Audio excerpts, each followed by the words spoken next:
it seemed as though it was well attended, and participants are thanked for their involvement in that.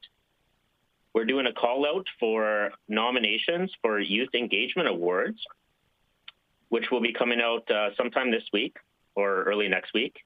And the awards will be honored during Youth Week, which is the first week of May. And I'm pleased to report that funding has been received for both Rotary House and the St. Lawrence Centre to stay open 24 hours a day until the end of September.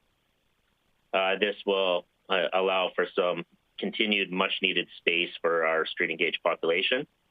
And overflow capacity has also been extended at the Oasis Centre, who will also be staying open until July 31st, 2021.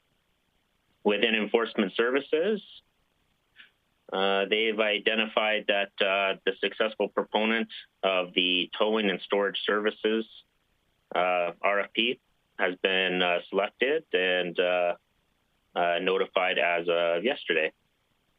In GPREP, the community care program, which was an emergency program that was put into place at the beginning of COVID, is winding down effective March 31st. So a big thank you to all the staff and local businesses that participated in that program to help provide support to the community.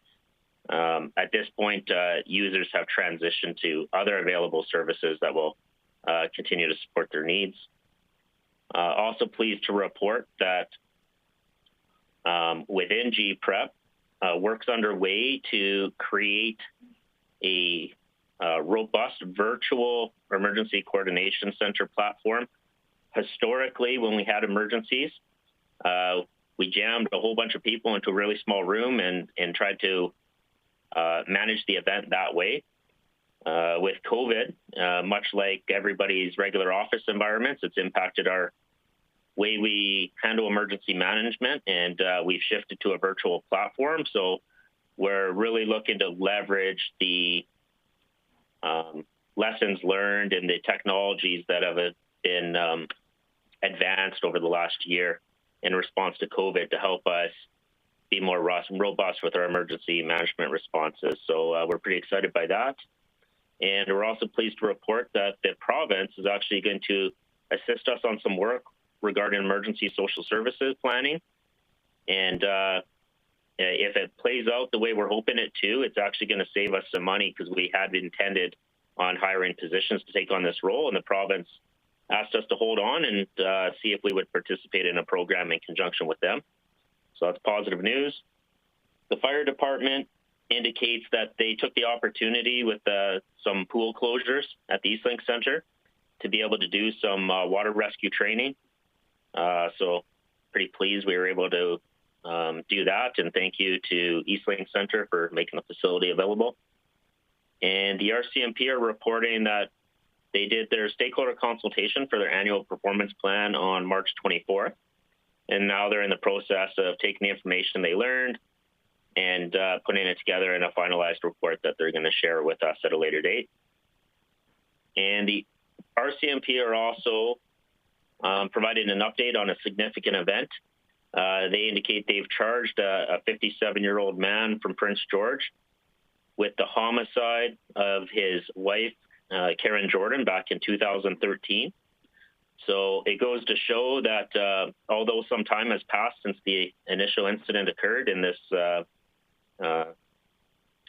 Karen Jordan unfortunately lost her life, the dedication of the local detachment to ensuring that the matter was concluded with appropriate charges goes to show that nearly 8 years later, that the offender has been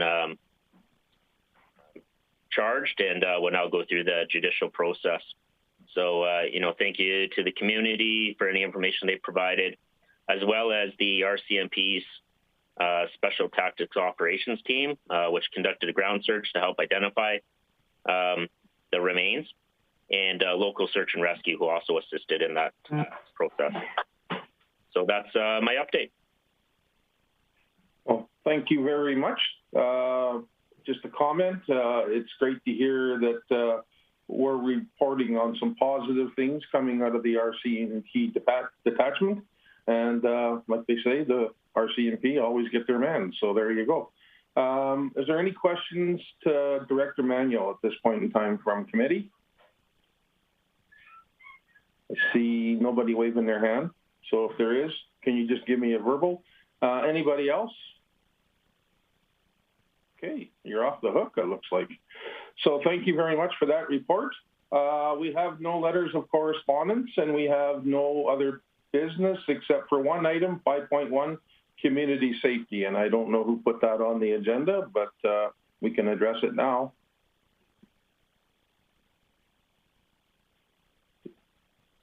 Go ahead, Mr. Daniel.